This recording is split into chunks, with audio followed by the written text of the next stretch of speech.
Welcome! You find me in Dartmoor and particularly at the River Plym. I used to live not too far from here, so I'm really looking forward to exploring the river valley here today.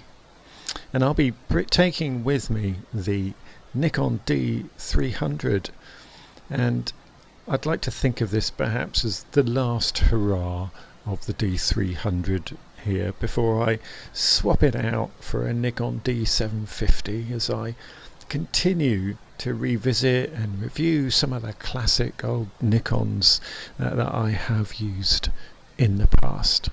So if that's of any interest to you, then stay with me and join me on this great little trip up the River Plym. Now, it's entirely possible that, in fact probable, that my last piece to camera really didn't come out well in terms of the audio, and that's because I'm right further down by the river, and it's right by quite a large cascade here, so it's pretty noisy.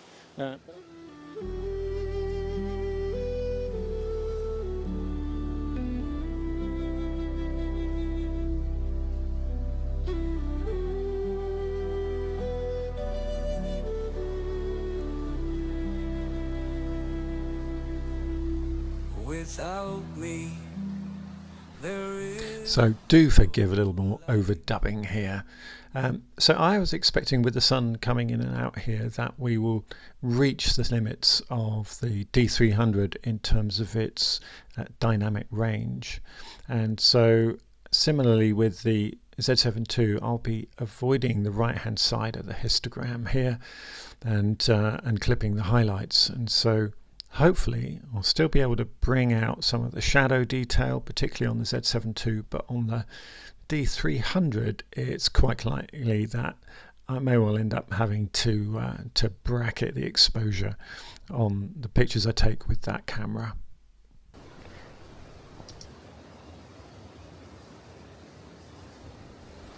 So we're going to have two really very different shooting experiences here, and I thought I might try and give you a little bit of a taste of that by showing you first the Z7ii and how I use that, and then secondly how that compares with the D300. So from the moment I turn on, I'm going to want to choose my preferred shooting method in terms of the mode, and so here it's really quite easy to access. I can go from aperture priority, shutter priority, manual. I'm going to stick with manual in this particular case. And I have set them up in a similar way in that I'm using back button focus, using an AF on button to gain focus. And in order to choose my focus point with the Z7ii, I just need to touch the screen. It's as simple as that. And so I want something about a third of the way into the scene, and that's somewhere around about here, this large rock there. And so that has now chosen my focus point. In fact, it has actually focused on that, but if I really want to make sure, I can press the AF button, hit my little green square, goes green for a moment, and I now know that I have focus. And in terms of my exposure level, then I've got my histogram here, and my exposure level here, so whether or not the overall the camera thinks with this level of this form of exposure, which is where it's averaging out the exposure for the whole image.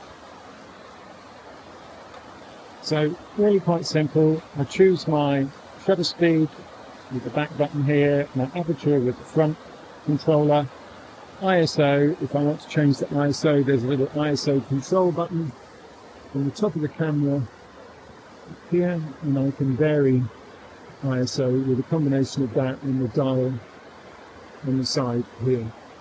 I'm going to leave it at ISO 64. And that combination of settings here gets me a half a second exposure, and I think that works out quite nicely actually. In terms of setting my white balance, if I press information here, then I can see that my white balance at the moment is set to sunlight. I could just set it to cloudy now because it is cloudy at the moment. And now, having focused there, we're ready to shoot. I'm going to set a 2-second timer. It's all done on the screen, which is nice and easy. And off we go. So let's do the same now, but with the D300. Okay, camera on. Now you'll instantly notice I have nothing here on the rear view. And so I can use live view, but to use live view is a bit of a pain in the neck really. But there we are, I've put that using the dial here. There's a little button to depress at the front, and then that allows you to slide this around to the position that you want. So I've chosen live view, and if I press the shutter release, then it shows up live view on here. Now pressing the screen doesn't do anything, of course, but it does at least show us our focus point. So I can focus there, and we have now got focus at that position. I'm just going to zoom in a little bit, quite that much, and you'll notice it's a different aspect ratio as well. So we have focus, I've set my focal length, and the controls for shutter speed and for aperture are once again at the front for aperture and at the back for shutter speed. So exactly the same, but if I want to change ISO, then I hold down this, and then I use one of the dial on the other side to actually set the revised ISO. But I'm going to leave it as it is. I've already set it to ISO 200, which is the native ISO for this camera. I've got f11 and 1/3 of a second manual, and I've got center weighted for the exposure at the moment. Sun's come out, so I need to change the white balance. So that means holding this down whilst changing the dial there at the same time. I'm going to now switch from live view to timer view. Sorry, to timer, 10-second timer. So I then lose my view, and in that time the sun has gone in. It's a much slower process, you'll see. I'm going to take this image anyway because it's in RAW. If I want to review the image for sharpness, then I can, let's try that again. Then I press plus.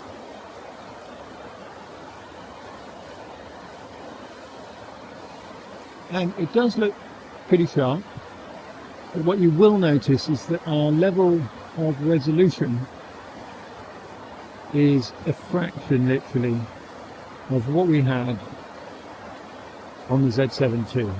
But you would expect that. It's a 45 megapixel camera, the Z7ii, and this is a 12 megapixel camera, so you're going to expect that kind of difference. But as you can see there, it's a really very, very different methodology for getting a photograph taken. It takes quite a bit longer to get that photograph taken this way. It's a much more manual process. Feels quite clunky, but having said that, I know that I'm going to get a nice quality image out of this. An endless cycle of ages gone, I have sustained you.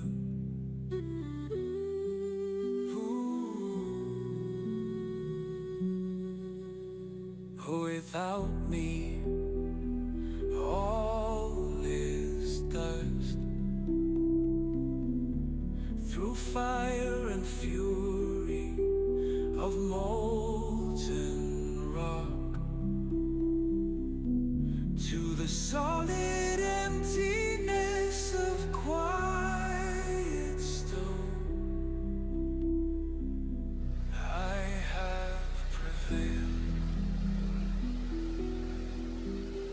It's a lovely scene looking right down the length of the river here, with the trees sort of arching over from both directions, and absolute gorgeous scene, especially with the leaves backlit by the sun. So I've tried to position myself to make the most of those, and done this in both a landscape and a portrait orientation.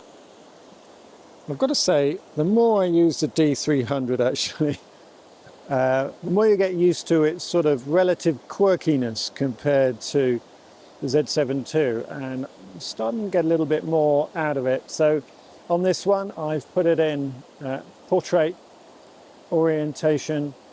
I've put a 6-stop filter on for what was a 1/10 of a second exposure. So roughly speaking, the arithmetic works out at about 6 seconds. So a 6-second exposure, and this is what it kind of looks like. And I've got to say, I'm really pleased with the way that this is coming out. It looks great, to be honest, on the back of both cameras. Without me, all is thirst. Through time's long march, I have flowed in all your sufferings and life's blind wrath. I have remained.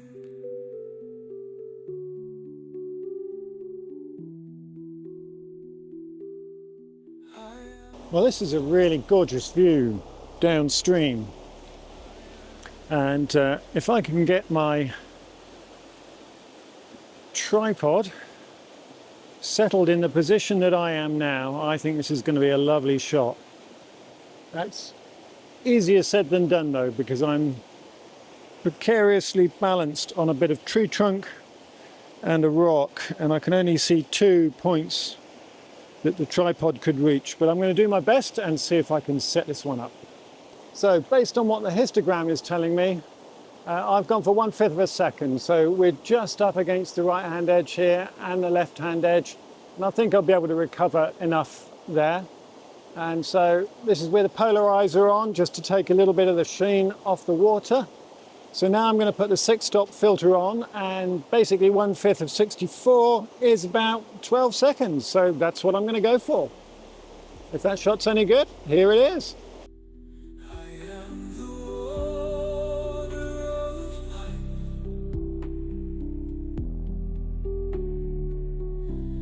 I am the water of life.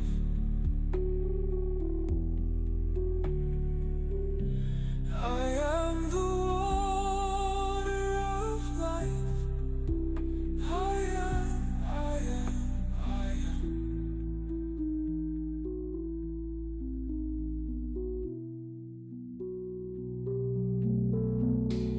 Without me, all is thirst. So I have another view of this same scene, and I love this oak that is dominating the riverbank here. It's full of character. There's a lot of shape with these gnarly limbs going all over the place, and it does stand out, and it's beautifully backlit as well by the sun here. I've got quite an awkward setup. The tripod is just about balanced on this rock with me, so it's all just a little bit awkward. So the easier it is to get that shutter release sorted, the better. There's quite a tree quite close to me here at about, I would say, 12, 15 feet. And I'm on 50mm focal length. So I'm going to focus on that tree. We've got 13-second exposures with a 6-stop ND filter on. I've also got the polarizer on, ISO 64 and f11. And focus stacking this, I'm taking 3 shots. One focused on the tree in the near foreground, one and another tree a little bit further down, and one on the main subject. It's quite likely I will not need all of these shots.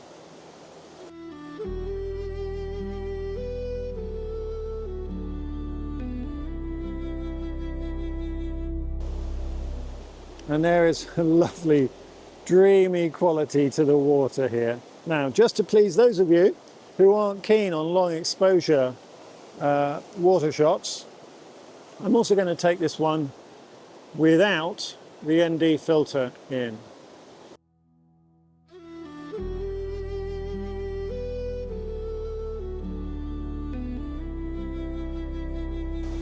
Okay, time is cracking on. It's 4:45. I shall have to get back to the car soon. I'm just going to take a little bit more of a wander up the riverbank here. Well, I am so glad that I persisted. I was about to turn around and walk back, and then I just saw in the distance, I was just sizing up a possible shot, and I saw in the distance this much more significant cascade for waterfall here. And I love the way that the water is just draping itself over this rock formation here. So I've got to find a composition for this one. Without me, all is dirt. Through time's long march, I have flown. In all your sufferings and life's blind wrath, I have remained.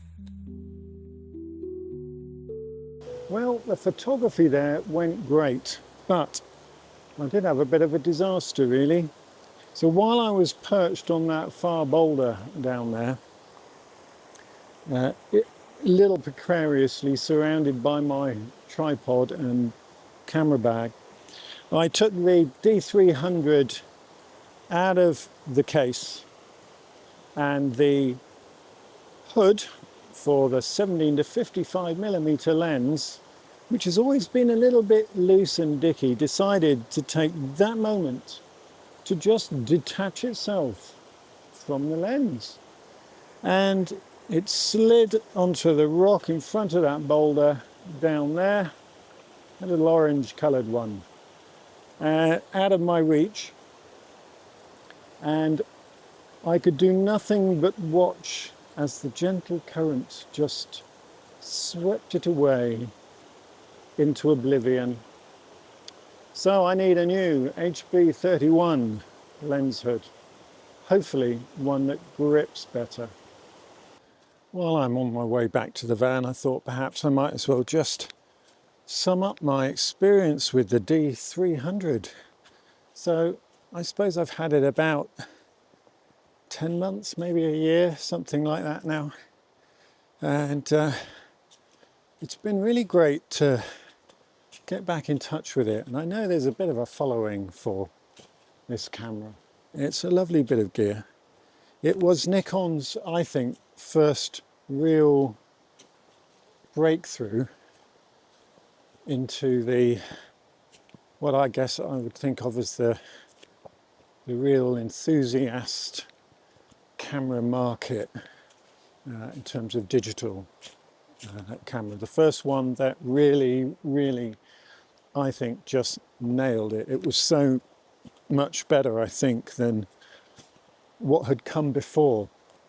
And it suddenly put a really capable piece of equipment in the hands of us amateur photographers at a relatively affordable price. And what now, of course, is just silly money, really.